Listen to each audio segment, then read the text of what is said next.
What's up, you guys? Thank you for clicking on this video. So, as you can tell by the title of this video, I just thought of this today. It's something that's been on my mind, and I've talked about this briefly in other videos in the past. Y'all know me. Jazz is probably one of my favorite Transformers characters, or characters in general, of all time. And you guys have heard me talk about this in past videos occasionally, like bits and pieces, but in terms of representation for Jazz in recent Transformers media the past 14, 15 years, it has been so freaking absent, it's not even funny. We just now started getting sort of a steady, consistent base of new Jazz figures within the Generations line. We just had the re-release of the Studio Series figure a year and a half ago in that 5-pack. We had the Cybertronian G1 Jazz last year in April. We had the Studio Series Jazz in 2021. We had the Power of the Primes Jazz in 2018, even though that was absolutely trash. But then before this time period where we've gotten about 5-6 Jazzes released in the past 5-6 years, before 2018, it was kind of sparse. The last one was in 2012, sorry about that, with the Fall Cybertron Deluxe Jazz. And then 2 years prior, we had the Deluxe Class Reveal the Shield Jazz, which, by the way, is still the greatest Jazz figure Hasbro has ever made, in my opinion. I think I have 2 copies of that figure, and I love it. I love playing with that figure. The weapon storage, the transformation, the look of him, the little hints of details that call back to his Bayverse design is absolutely perfect. I might do a review on that figure at some point soon this year. If you look at it just in terms of figures, the Reveal the Shield Deluxe was the first ever modern day sort of update within the chug scale of Deluxe class for him. I think there was a Spy Changers repaint in 2004 in the Universe toy line, and then there was that G1 repaint for the movie Jazz in 2007. But other than that RTS Jazz was the first one we got officially made in the Generations line. And that's just for the figures. We did have an animated Jazz Deluxe class, and then there was the repaint. I think it was called Freeway Jazz or something like that. It was repainted into this darker silver to sort of mimic what was going on with the 2007 movie at the time.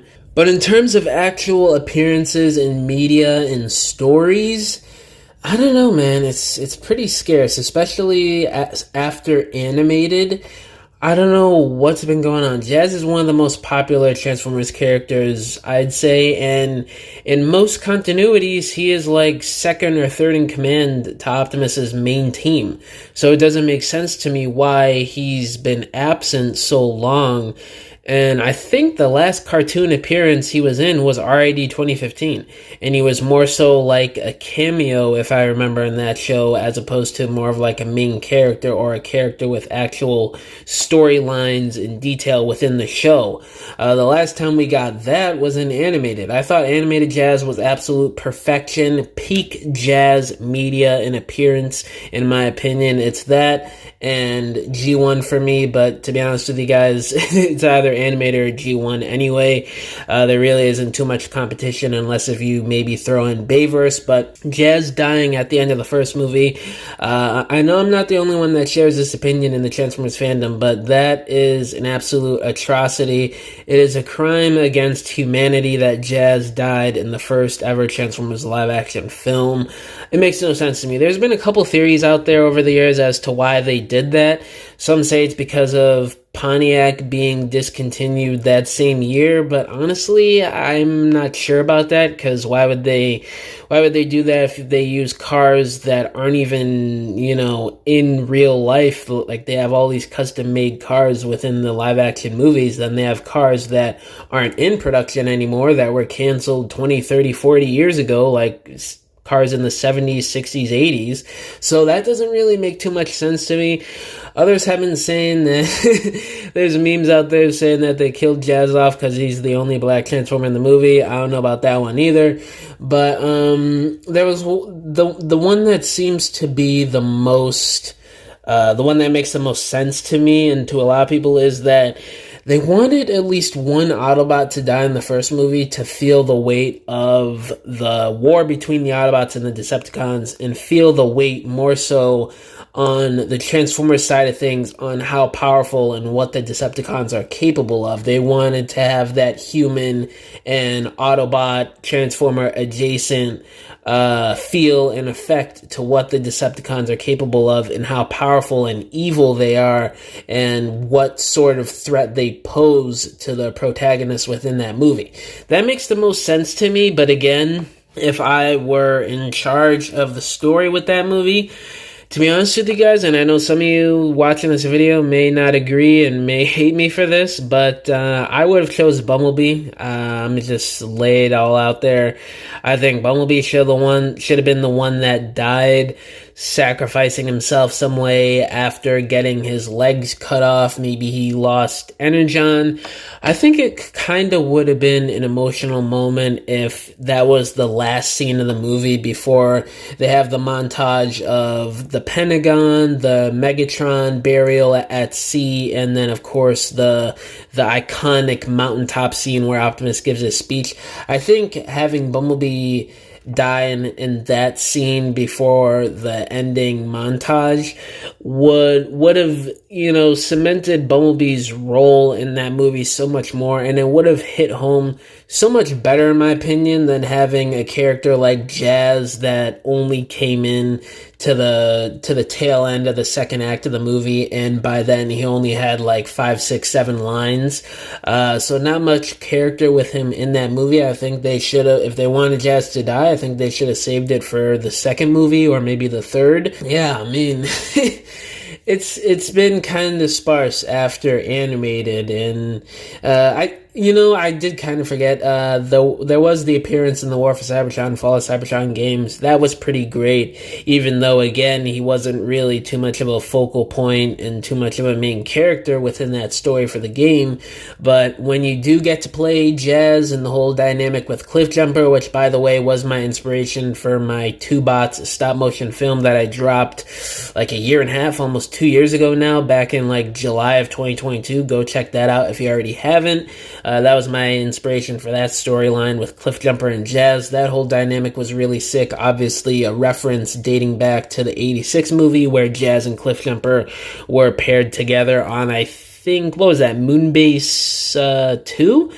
So that was a pretty cool reference and story built together with those two characters. So I really do think Jazz was handled well in those Cybertron games. Even though, I'm a Jazz fanboy, I got a little bit of a bias here. I think he should have had more of a prominent role in that game, but that's just me. Definitely RID 2015 or Prime, or just Align continuity in general.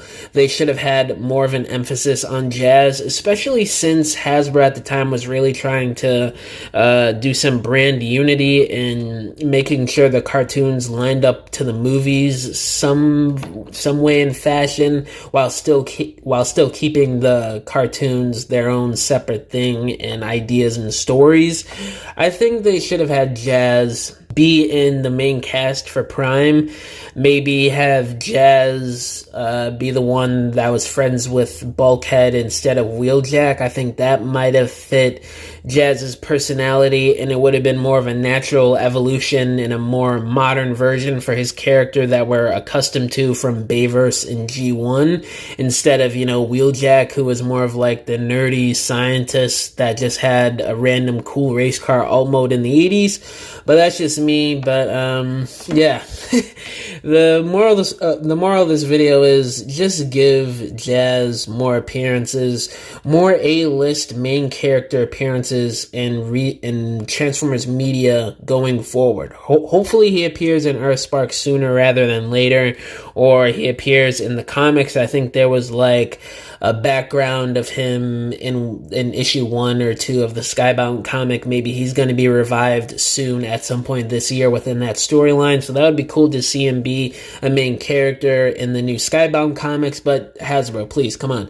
Just put my boy Jazz in more stories going forward in modern modern day Transformers. That's all I ask, and I'm not even the only one asking this. Tons of people every day online are wishing Jazz appeared more in Transformers.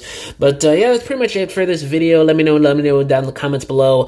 What do y'all think? Do y'all want more Jazz in Transformers media going forward? All my social medias are linked down below: Instagram, TikTok, Twitter, Facebook, all that good stuff. My email is also down below if y'all want to hit me up about business inquiries, or if you want to message me about whatever, or if you want to commission a diorama from me, because I make dioramas for people for their stop motions, photography, or just regular display shelves in their homes. You can either hit me up on any of my social medias or just email me and we can work out a deal. But yeah, guys, thank you for watching this video. I'll catch y'all in the next one. Bye!